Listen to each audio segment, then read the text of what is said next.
To some degree, it's that distress tolerance, because often when we are alone with our thoughts or the things we don't want to deal with arise. And it's that process. And I have to do that regularly. And sometimes I lose track, right? Sometimes days, weeks can go by and I haven't done it. It always comes to the surface eventually. You're listening to the Brave OT podcast with me, Carlin Nink. This podcast is all about empowering occupational therapists to step up, level up, blaze some trails, and maybe engage in a little conscious rebellion in service of our profession, our clients, our work, our businesses, and living our mission wholeheartedly. We are all about keeping it real, doing hard things, unhustling, being curious, exploring, growing through our challenges, and finding joy, fulfillment, and vitality as we do so. Really, we're OTing ourselves and each other. I hope you love this episode. In today's episode, we're joined by Mel Homan. She's a fellow occupational therapist who has turned her experiences and burnout into a transformative program for others. We'll discuss how to step away from hustle culture, the importance of grounding in our daily activities, in our daily lives, and the power of community in fostering recovery and personal growth. Whether you're an OT, another type of helping professional, or someone who was drawn to this podcast episode because of your own burnout journey, this episode is packed with insights just for you.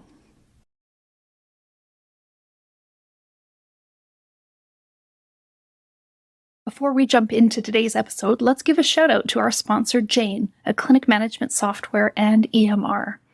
Whether you're just starting to do your research or you've been contemplating switching your software for a while now, the Jane team understands that the process can feel intimidating. That's why their goal is to provide you with all the onboarding resources you need to make the switch as smooth as possible. Jane offers a personalized call to set up your account, a free date import, and a variety of online resources to get you up and running quickly. And if you need a helping hand along the way, you'll have access to unlimited phone, email, and chat support included with your Jane subscription. If you're interested in learning more, book a one-on-one demo at jane.app/switch. And if you decide to make the switch, don't forget to use the code VITALITY at sign up to receive a 1-month grace period on your new Jane account. Thank you, Mel, for joining me. I'm really excited to have you here on the Brave OT podcast. Absolutely. I'm excited to be here. Thanks for inviting me along. My pleasure.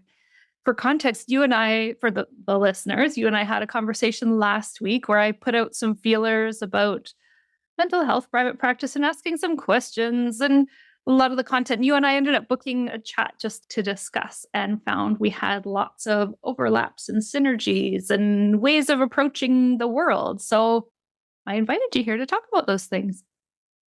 Yeah, that's right. It was exciting to connect with a fellow kindred spirit, I think. And that gives you a lot of joy in life when you have a meeting of souls. Totally.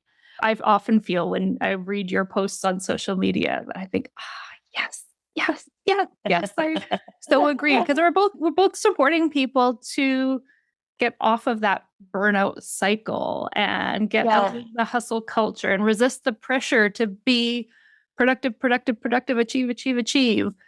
Absolutely. Yeah, I echo that very deeply, partly because I consider myself a recovering hustler who practices daily practices to remain in recovery, essentially. So that's what sparks joy to me, is working with people on that. Yeah. I love that you admit to that, needing to work at it, because I definitely, in my own work, that default of it just kind of, I end up defaulting there over and over again and having to actively pull myself out because, and I think that there's so many reasons for that, right? We're on social media talking to people. And so you see what appears to be everybody else going higher and higher and higher. And then even whether you want to or not, your nervous system is responding to what you're seeing, what you're consuming, what you're picking up. And we look at our own truth and compare our own kind of low light reel to someone else's highlight reel. And that just sneaks up on us at a more foundational level and not an intentional level. Yeah, absolutely. I don't know if this is something that you find useful, but I do a lot of grounding, because when we are working online a lot, you can build a very artificial concept of the world. Yeah. So I very much focus on the people, my neighbors, who's physically around me. What are people living? How is life going? What does the world look like? because it can become incredibly distorted when you're online. And something I love and that I found with my work online is a concept around latent energy, which is that being around people gives you the energy and the boom and the drive to do what you do. And you're around similar minded people, you're wanting to build towards the same kind of ethos. And that's why it's so great to meet with people and connect with people like yourself, because we have a similar ethos and it builds us up. It helps us collaborate and understand and be authentic. And yeah, I consider myself someone who has to tap into things every day to stay on the right track. And that's why I'm so passionate about what I do. Yeah. And I think that makes you more skilled at working at it and helping people who are struggling with it. Because if you didn't have that experience, if you couldn't Yes. relate and you just were easily zen all the time without effort, Sure. you're Yeah. actually no use to the people who need to learn how to get from that dysregulated or state or hustle or burnout to where they'd like to be. You just were Yeah. there. You have nothing to teach. Yeah. Absolutely. And for me, I'm a kind of a Myers-Briggs ESTJ goal driven go, go, go person. And it has taken me until kind of pretty much my 40th year to really recognize that that's a wonderful blessing in some ways and a terrible curse in others. And actually there is a joy and a blessing to be found in understanding yourself and then connecting with your feelings and understanding more about that, because that was the piece I was missing. Other people are missing different pieces, but for me, that was the big piece of work I had to do. And I still have to do that as a daily practice as much as I can. Mm. So, what does that look like? Yeah. So I've slowed life down. So, I still am a very early riser. I like to get my hardcore workout in. That's always been a part of my start of my day. And that's something that brings me joy. That's not something I say other people need to do, but it's really about stopping regularly and thinking and feeling, actively choosing to feel. That's really difficult. You don't really want to do that. In fact, I was listening to a podcast Especially if it yesterday. feels yucky. Oh yeah, yeah. I'm too busy. I want to get things done. Yeah. Yeah. If you're fair, I was listening to a study about they put people in a room and they gave them 30 minutes with their own thoughts, or they could shock themselves with a machine in the corner. 80% chose to shock themselves because No. being left with their own thoughts. And I think one of the biggest challenges and most wonderful things we can do is be alone in our thoughts and manage that and experience it and feel how we feel and think it through. To an element, to some degree, it's that distress tolerance, because often when we are alone with our thoughts or the things we don't want to deal with arise. And it's that process. And I have to do that regularly. And sometimes I lose track, right? Sometimes days, weeks can go by and I haven't done it. It always comes to the surface eventually. And that's why it has to be as much as possible a daily thing. Oh, that's Uh, so valuable because so much of when people are in unhealthy patterns, it's mm, driven by the avoidance of a negative feeling, absolutely. right? That I Yeah. don't want to feel bored. I don't want to feel hungry. I want to feel more, I Mm, want to feel da da da da. I don't want to feel stressed. I'm going to, mm, so many people keep themselves too busy to avoid feeling mhm. any of the other feelings, right? And Absolutely. they're not in charge. Their feelings are in charge. And I think, as a classic, feelings don't matter, get things done for a while. And actually, wars have been started from feelings. Global change has come from feeling of pride being hurt or being undermined or a whole range of things, right? A lot of it stems from feelings. So they are absolutely pinnacle for us to, we must pay attention. And that's something I have learned the hard way. And that I like to hopefully get people ahead of where I got to, so they can maybe not go through the challenges I went through before I start to connect with that much more. Yeah, for sure. No, we jumped straight into the conversation and I forgot the part where you tell us about what you do. That's right. Yeah, I know. We're already really excited and on it, right? Yeah. So at the moment I run 12-week burnout recovery programs. I've cultivated a curriculum. It's come from research and study and personal experience and long-standing experience in mental health and various therapies I'm trained in. And I take people through a curriculum that brings them from burnout and depletion to hope and renewal. And by the end of it, they have a roadmap of the steps to take in their life to maintain being out of burnout, which is the challenge. We don't want to just be out of burnout for a period of time. We want that to be a long-term life change.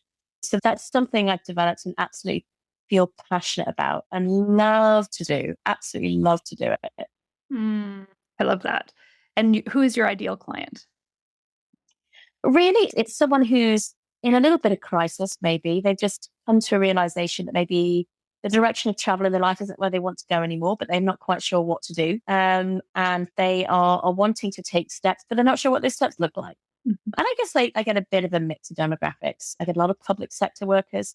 I have a couple of more executive role people. But really, the common theme is this: they've hit a roadblock in their life and they don't know which direction to go in. And that stuckness is depleting them, overwhelming them. And maybe they're burnt out because of their job, their life circumstances, or even mindset and personal challenges. So people come from all walks of life, but they have that commonality. Yeah. Yeah. Before you started this coaching, what was your background? What kind of work are you doing before that? Yeah, I've had a mostly kind of mental health background in occupational therapy. So different areas.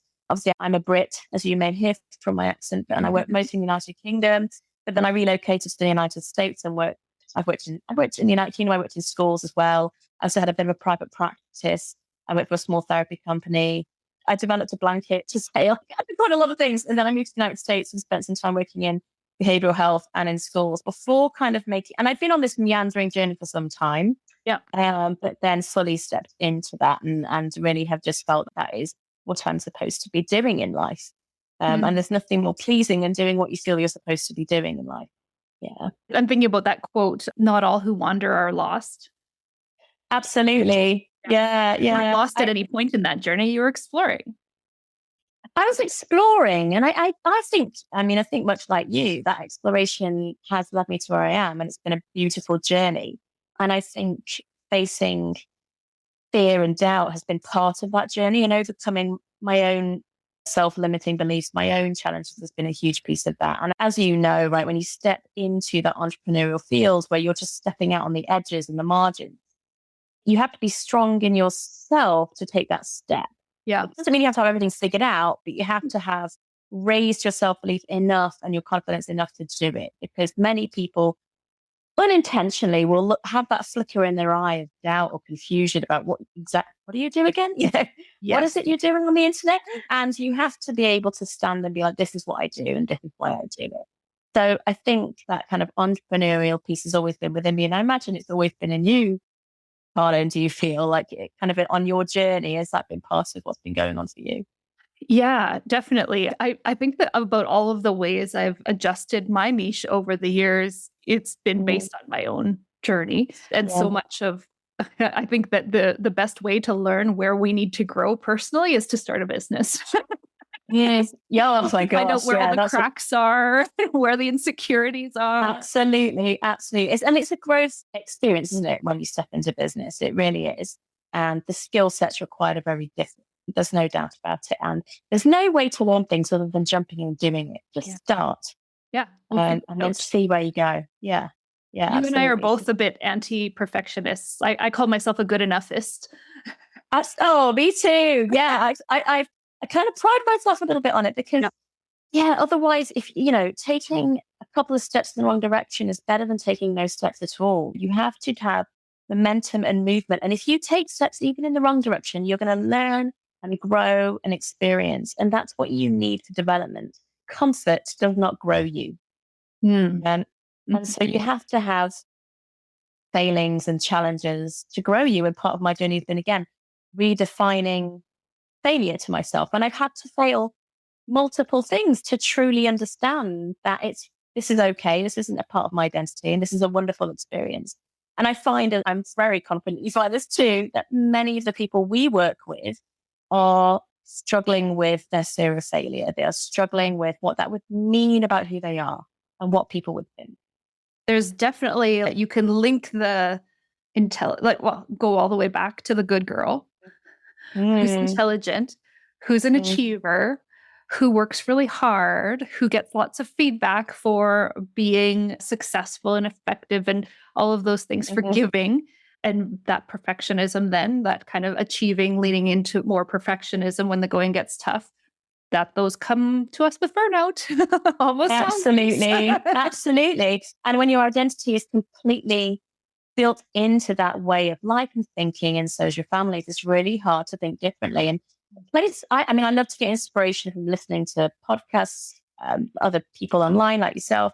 But something I found really good to listen to is the Diary of a CEO podcast, because Stephen Bartlett is a CEO in the United Kingdom, and he interviews other CEOs, and it is incredibly raw and authentic. But when you listen to the journeys of these different people, they are from all walks of life.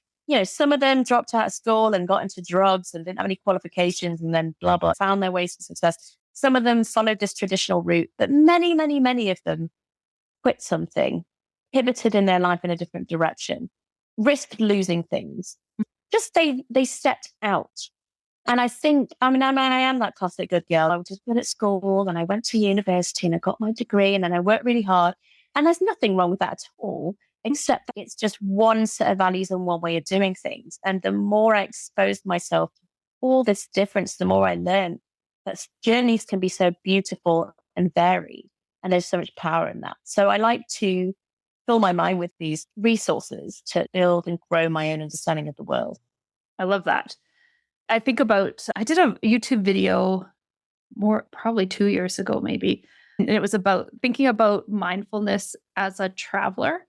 And so I think about the way I prefer to travel is to have a loose sense of what I'd like to see out of a place, but leave room for magic, leave room for exploration, leave room to be able to stop at the festival that you happened upon, leave room Absolutely. to, you want to have enough security that you kind of know generally where you're going, or have some hotel reservations somewhere along the way, but leave room for that exploration. And anytime I'm traveling, I'm experiencing the moment. I'm there in the present moment, listening to the sounds and the music and the language and the bustle, and tasting the food and smelling the smells and seeing these unique sights. And if we can live more of our lives, our businesses, our day-to-day lives, if we can live that way in more ways, where you're kind of letting go of this sort of sense of, well, it's about getting to a specific destination.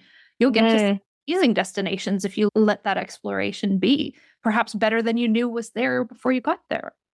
100%. I love that, because I'm very similar to you in terms of the perspective on travel. And I like to not schedule or plan too much, but just, enough to know you've got a bed to sleep in, and then what you want to see, like you said. But I spent time living abroad, a little bit of time in Argentina, spent time living in France. And for me, I love to get into the underbelly of a culture and unpick the values of that culture, right? Because we are so tuned into thinking our own culture's values are correct. And I love to unpick that, to challenge my own perceptions of how something should be, right? It can be so vastly different. And one of the things I loved in Argentina was that they were not scheduled out culture, and it's highly relational. So if you bump into somebody in England, we often would be like, oh no, look away. I don't have time to talk to this person right now. But in Argentina, like, hey, let's go grab coffee right now. And then you talk for 3 hours. Very immediate and relational. And I valued that beautiful component of that country. So I feel like that is something that we can use to enrich our lives all the time. Oh, that's so good. You were in the UK, US, you're coaching for burnout. Are you practicing as a mental health OT in the US as well? Yeah, I have a small private practice in my local area where I tend to do mental health OT with adults, teens, and I have a master's degree in sensory integration, so I use that as well. Often I find there's a big overlap with people that are having some sensory challenges and obviously experiencing the world in a highly anxious state or feeling quite depressed. I work with individuals in that way as well. So I like to carry both, but I consider all of it to be OT. In reality, and I think I've touched on this with you, is about how we talk about OT, right? And how we use language to convey what we do. And for me, the burnout recovery program is essentially OT and many of the components of OT, but I use language that more people can follow and understand and identify with. So if somebody signs up, let's say from Canada, and wants to see you for burnout, would there be obstacles in terms of defining it as OT or not OT? I don't think so, because I keep the two components separate. So one is very much under coaching, and I'm just in the middle of completing a different accreditation for that specifically. And Yeah. then the other is kind of classed under the OT domain. But I also am licensed in the United Kingdom as an OT, which I think also provides an extra string to my bow. Yeah, I think it is a complex area It is. in terms of how we define it. But I sit the recovery program under the umbrella of coaching, and I sit the OT mental health, specifically under OT mental health. Yeah. Yeah, it is really tricky because the OT advocate in me is saying, on the one hand, we're OTs through and through in everything we do. Yeah. Why not allow us to step into these international audiences, standing fully in our OT-ness as we support people on a larger scale? And Right. there's sort of those jurisdictional limitations where we can't. Like, it's hard to regulate that. It's hard to license that.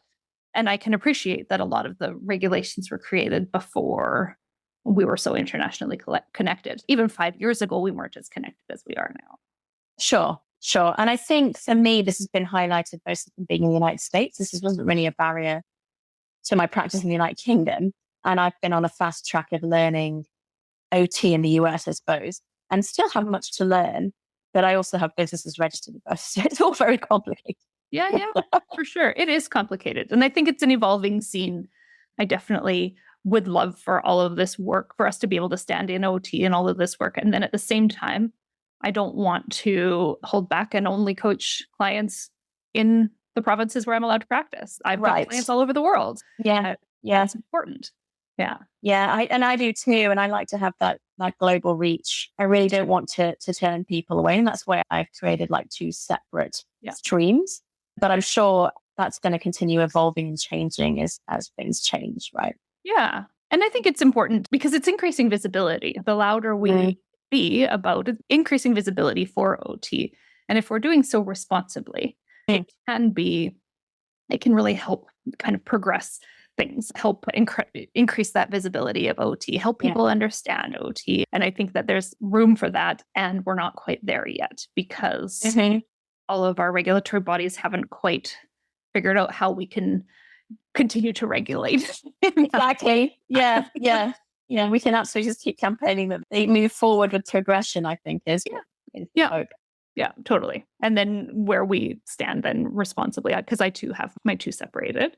And so that I've very clearly documented and get feedback from my local regulatory body on a regular basis too about, okay, well, where is the blurry line and here's what I'm trying to do in the absence of a clear distinction, but also proving that professional responsibility. Right. At the same time, because I want to lose my OT license. I very much want to continue to be an OT. Oh, absolutely. Yes. What are the challenges in Canada for you? I definitely feel that in Canada, it's much easier to work in mental health, much like it was for you in the UK. I mean, the difference in how it operates between the UK and the US is huge, really huge. So that's been a huge learning curve. But I get the impression that OT is more prevalent in the field of mental health in Canada. It is. And it's very, very common to be able to get a mental health OT job, but I don't want one. I don't want a job. I think I'm essentially unemployable at this stage of independence. I feel that. Yeah. And I think, do you think that's partly because did you hit a point where you felt that you tired of systems a little bit? Yes, it was exactly that. It's a funny. I was tired of redundant paperwork, for instance, needing to document something in 3 different places and then recount it in my statistics at the end of the day, and then kind of like that I was spending, it felt like, about half of the day not serving clients, and then also having so many obstacles to doing the right thing was really hard, and so those were frustrating things, but I navigated them. I was working in home care in my last job. And I navigated them because I still had that freedom and flexibility of location and time that I would go out and see my clients, but I could also work from my kitchen table in between. I could move my breaks around and go and drop off the kids and pick them up, and kind of I had that flexibility, or even be able to squeeze in an appointment during the day by moving my breaks around or scheduling around those things. So that flexibility made it okay. But there came a point actually that was a tipping point that just kind of that discomfort of staying the same versus the discomfort of leaving. And there was a requirement to sign in and out at 8:15 and 4:15 at an office that wasn't near my home or area that I was working. And I was like, oop, yeah, nope. I think that tipping point is fantastic and painful and hard, but that tipping point is powerful because actually when things are just ticking along okay, we keep going in something that somewhat feels mediocre. And when we hit that tipping point of like, this is an absolute no for me now, we are then sufficiently willing to jump off the cliff and see if we're ready to fly. Yeah. And that is almost the point where I want clients to be at, right? Because that was I had a similar experience where I just actually realized like I just could no longer work in systems that did not serve people well, where I could not deliver therapy in the way that I knew it needed to be delivered, and where I did not have autonomy. And to be honest, that came crashing towards me as I moved to the United States because there is a huge increase in paperwork and regulation in terms of the different health system, right? Yeah. And I just thought, this is just not where my soul is happy anymore. It's just not what feeds me. And I started to listen to that. And that was the tipping point for me. And I started to think, what will feed me? Instead of doing what was the right thing or what would fit or what works or what fits my skill set, I just broke it all away. And that, I'm sure you had this similar experience, right? Where then you were like, actually, the world's my oyster now. I can do so much. I have so much reach. You know what I love about what you've just described is that it circles back to something you said earlier, is that you had to pause and feel it.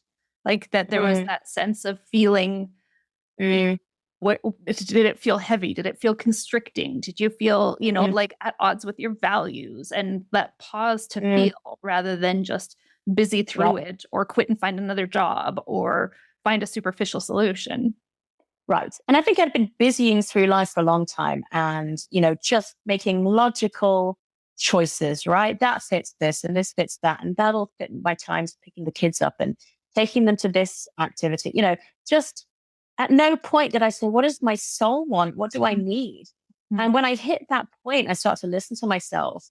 That's when, even if I even saw a job out of it, I thought, no, I actually can't. I feel physically sick at this idea now. It's just, I've gone somewhere else inside of me now where this is not where I'm going to be at anymore. And I think that did feel terrifying, but actually I just felt this huge, like a wall came down and I just saw the opportunity before me. Like the world is full of opportunity and people and connections and beauty. And when you flip to that, it's amazing. And just to give some context, and I say this to my clients, they can't believe that. But yeah, it wasn't that long ago where I was in constant illness, like virus after virus after virus, constant exhaustion, insomnia and fatigue, and really quite sort of a mild level of depression, just not feeling life. And life is beautiful. If you were told you can't wake up tomorrow unless you give me $1 million right now, you would want to be able to give that $1 million because you want another day. And so I try. I mean, that sounds very dramatic, but I try and be like, yeah, I get another day. This is awesome. Really flip that perceptions. Yeah, I just feel super excited most of the time. That is so good. I think OTs, we are excellent at identifying where the problems lie and solving problems creatively. And that makes us really good entrepreneurs. And I've talked about this on the podcast before. There are actually like 8 different traits of good entrepreneurs that OTs possess. And when we can see that we can see where something could be better and where if somebody made a small tweak or a small thing, that many of those solutions can be businesses and ways of doing things and ways of creating flexibility in our own lives. Absolutely. Yeah. And I think that was the crunch point when you're working in systems, right? And you can think of them differently or better. I think this is an interesting reflection, but I remember, and I worked with lovely people throughout my life. I'm not bringing any particular group of people out there, but I started to think about what kind of people do I want to be around? And I never had that thought before. What kind of people, what kind of people do I vibe really well with and get energy from and move forward on projects? And I realized that in certain working environments, I have not been around you can't always choose people, right? But the demographic of people I want that give me the biggest burst of energy and help propel me. And and once I started to again be really truthful with myself about that, I started to be intentional about who I connect with. And that has again just rooted me further down in my dreams, my desires, my goals, my hopes, and also not just mine, but then how I reach other people that need that and want that and are ready, they're hungry for it. And I think, again, as you have discovered, I believe, from your process of doing this, you're also grounding yourself further and further. You're meeting more and more people who align with your kind of vision and dreams and goals and what gets you going. Yeah, totally. I think of sort of on the more woo side, people kind of say like people that are on that same vibe, have that same vibe as you, same vibrational level. I don't typically describe it that way, but if you're if you're with other people who are moving and shaking and seeing that sense of possibility and abundance, Right. all of those things, then because really one could say that you and I are competitors, but like, no, there's no room for competition. Like, you do your business, I do my business. There's plenty of people to help out there. Let's collaborate and do each other. I'm a huge collaborator. And the world's just so full of people, right? I just don't feel, I'm not one that feels threatened in any way or concerned about competition. I just feel like the right people will find the right path. They will. And different people are right for different people. So that's really important that there is variety and opportunity for people out there to find what their needs are. Because I'm not the right coach for everybody. No. There are some people where I'm not going to be the right person for them. My approach doesn't work for their character. And that's fine. And that's great. And that's beautiful because once we establish that, and that's why I get people on calls, is to actually really just establish what their needs are. Can I help them? And not just that, but are we right for each other? And there are times when I say, I don't think I'm the right coach for you, because that's really important. It's a really important piece of the puzzle. Because then the work is actually quite awful if the fit isn't good. You're working hard to overcome obstacles that aren't really things you can overcome, and feeling yucky about that person feeling like they're not moving forward, and the whole relationship is not good. You don't want the wrong people. No, and that's why you need to be continually building on your self-awareness of I think about my skill set, my character, and if it's going to interplay with somebody else's. And at no point does it cause me offense or upset that it just isn't going to, because it's not a reflection of myself or yourself, if that's the case for you. It's just different people on different paths, and that's fine. Yeah. I was thinking when you were talking about being around people who are moving in a similar direction, I've found that's been the part of my group coaching program that's been the most impactful. I put together these fantastic modules, and I've got this planner, and it's based in ACT and all of these great evidence-based things, and it takes people in a purpose.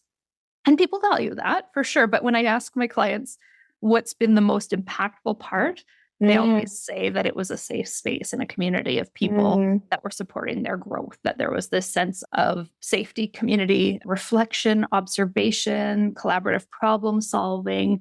And it's really neat because I can often just sit back and watch the magic happen. I'm certainly as a coach, but if all of these people are using their mirror neurons and that sense of social alignment and creating fitting in and moving in that direction of unhustling and finding more values alignment and getting out of that habitual burnout cycle, and where there's that just natural social movement toward that, it's less effortful for each individual and for me.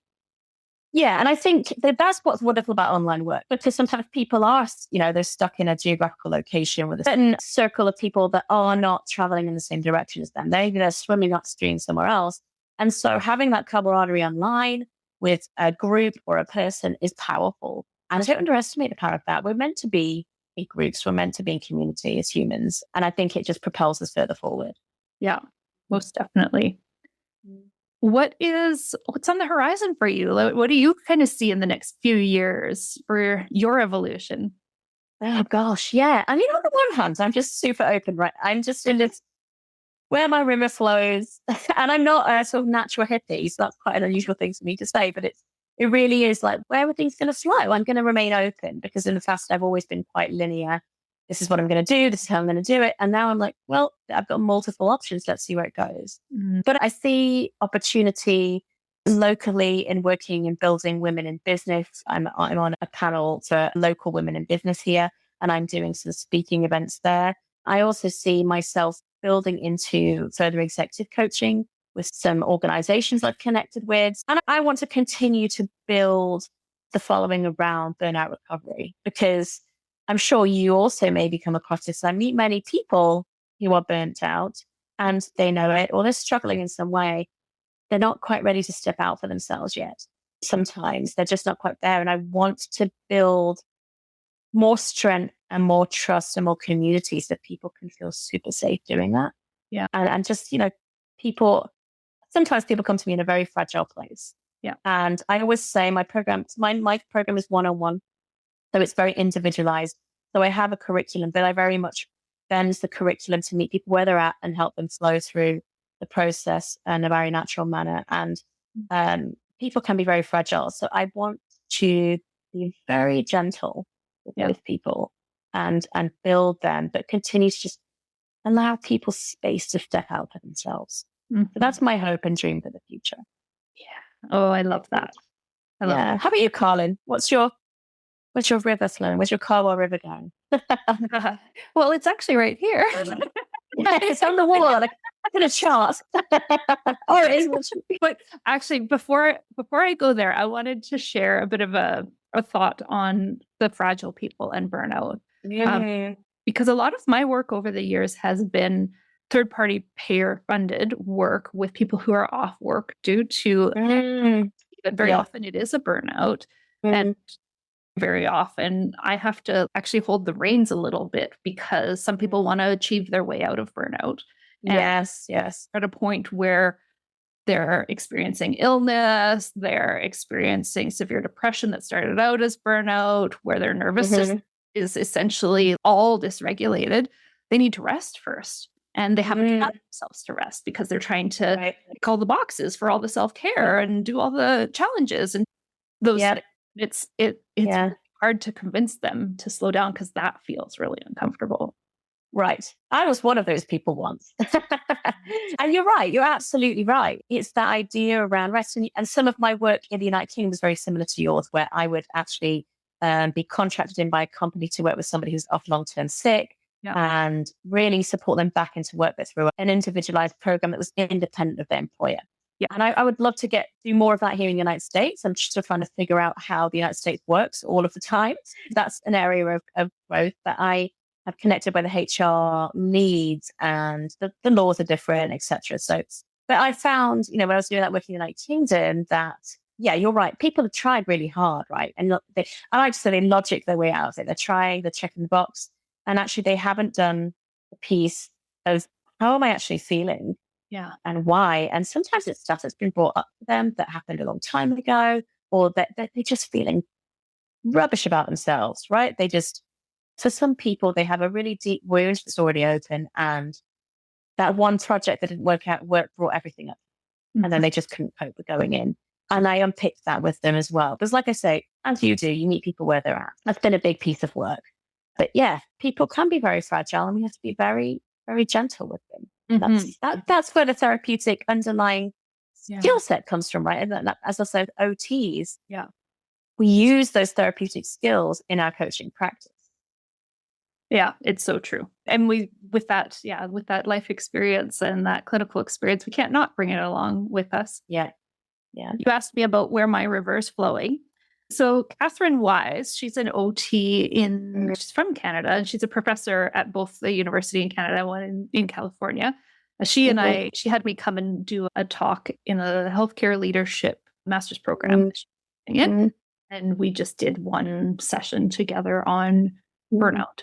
Actually, by the time this is released, I'll have released the podcast interview I did with her. But she came into my group coaching program, and we did a little workshop on helping OTs look at their own journey of business, and called it burnout through the CAWA model. And so everybody looked back, but did it through their business and looked back at our journey and different kind of turns and twists and obstacles in the journey. And for me, it was how they influenced different pieces. And thinking about when I first started, actually, my dad he became palliative within a couple months of me starting my business.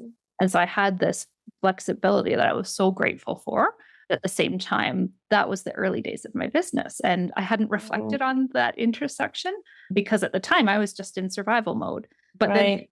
yeah, kind of that evolution further down at different things, that there was the pandemic that created a shift and a disruption. There was some values misalignment before that. There was a sense of wanting more kind of peace and ease for myself and to be less Mm, busy. And different things I've done along the way. There's kind of economic changes in the last year or two. mm, Interest rates are up. Life things are right.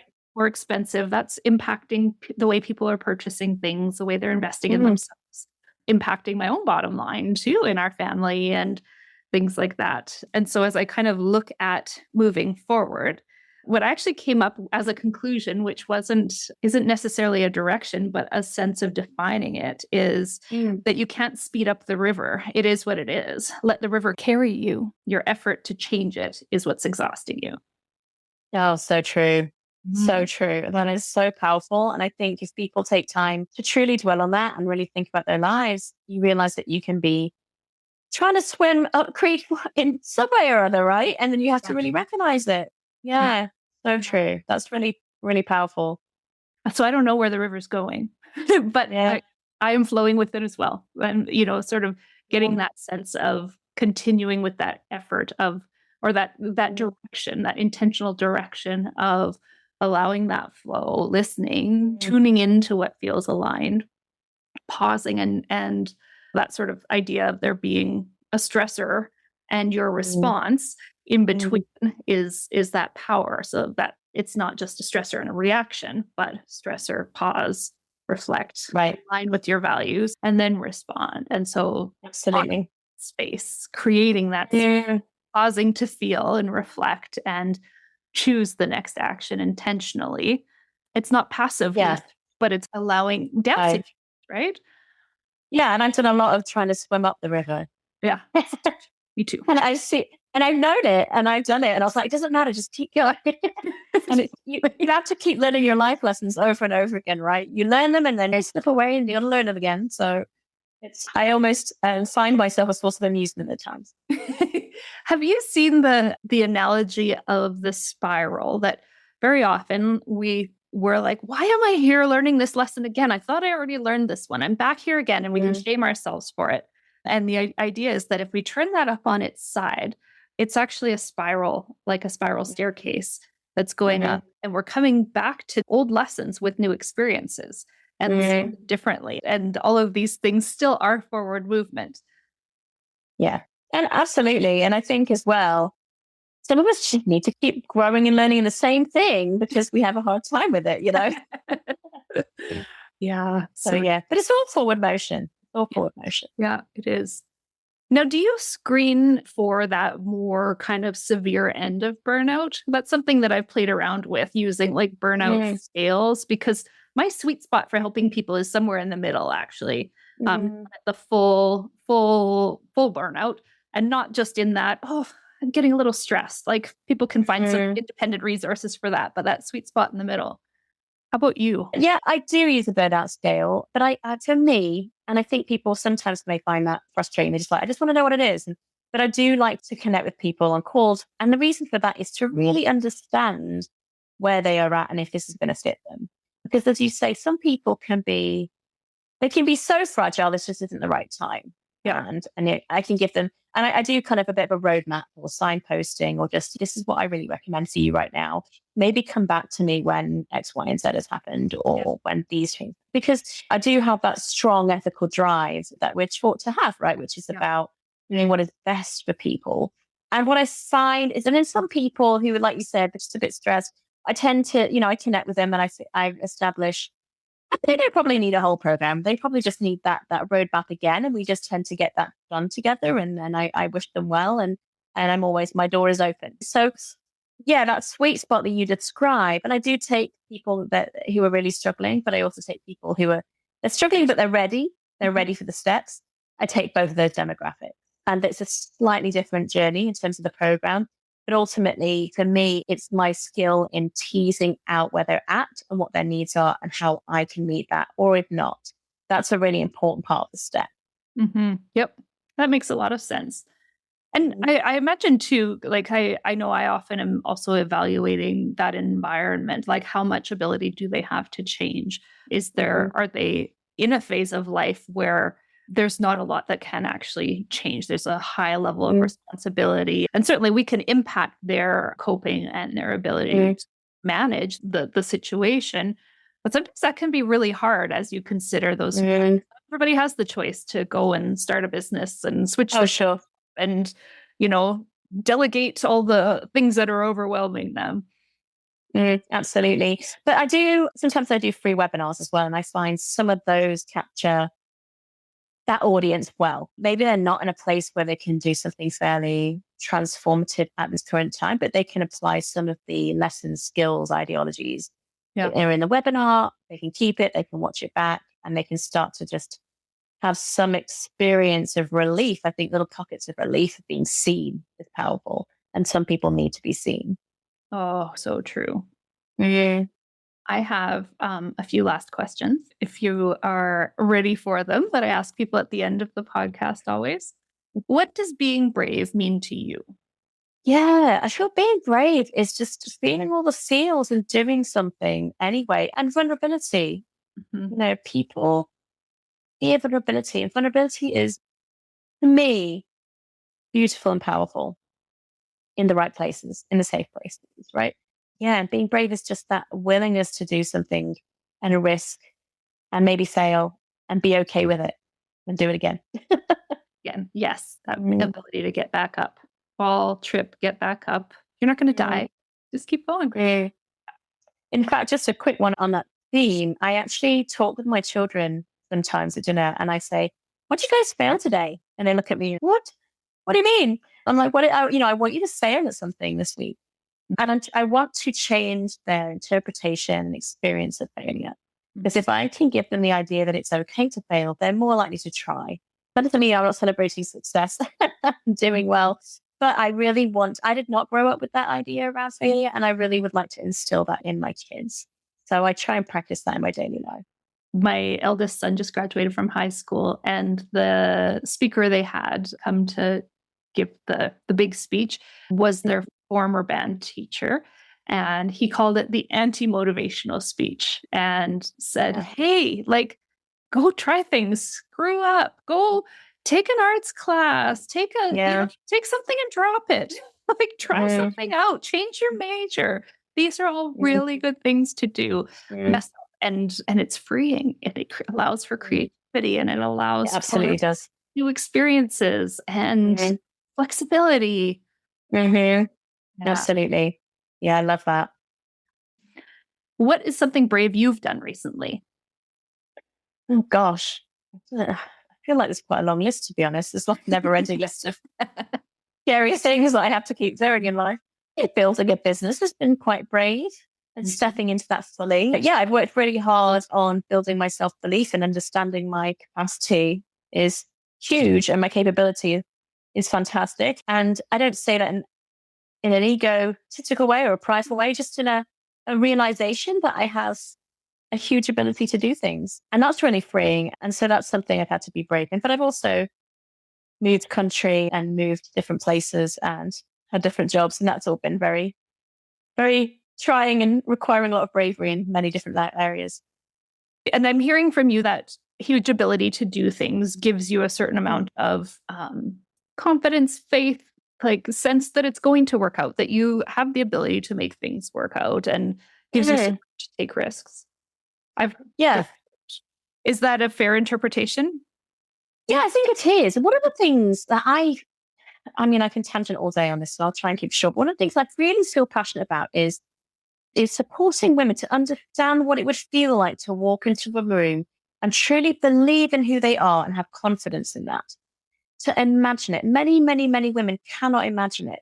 And we're not, as women, and I don't just coach women, I coach all people, but often it's women just because of my connections and background experiences. Women are not taught to say, I feel great today. Mm. I have good things to say. I'm going to help people. I'm bringing something to the table and I'm confident in what I'm doing. There's a journey to that place. There's absolutely a journey. And there's a journey beyond it. Okay, that's not the end point. But But I would love to build that much more in women. And again, I think I model this with my kids. I will actively say in front of my daughter, "Mummy looks great today. I feel wonderful. I'm having a lovely morning." Really trying to model the notion of I'm confident, I have strength in myself, I'm capable. And I just want all women to feel that way. I really do. Yeah. Again, I could keep you going for many hours, but I won't. I love that. I've also spoken to people who take that same confidence and knowledge, and then that feels like a pressure to then realize their full potential, that they need to do all the things. They need to, because they're capable, they must achieve all of the things. And therefore, playing small is not acceptable. Rest is not acceptable. I have this capacity and I need to reach my full potential. It's a different spin on the same experience. Oh yeah, absolutely. Yeah. Thankfully I don't struggle with not resting, and No, it's just not a problem. I'll happily take a nap in my hammock. I love it. But yes, you're right. People do struggle with that. And I think, again, it's a lot about culture, our perception, how we feel we need to be. But again, there's been a lot of work in my journey, and a lot of this involves freedom from those things. And I think I just wish for other people to have freedom. Yeah, for sure. And I think that there's that cultural sense too, whether it's cultural or personal or family of origin, I suppose. But if our self-worth and our value is tied to achievement, then we don't feel valuable as we are. That often drives that hustle. 100%. Yeah. Yeah. And that's where that's where I see that a lot, especially in the women I work with that are kind of at an executive level. They have been living according to that script and that hustle and that capacity. And then suddenly there's that wall hitting point where they're like, hang on a minute, what am I doing? Who am I? What does this mean about me if I don't do this anymore? And that becomes the piece of work that we focus on. Very much a midlife thing, isn't it?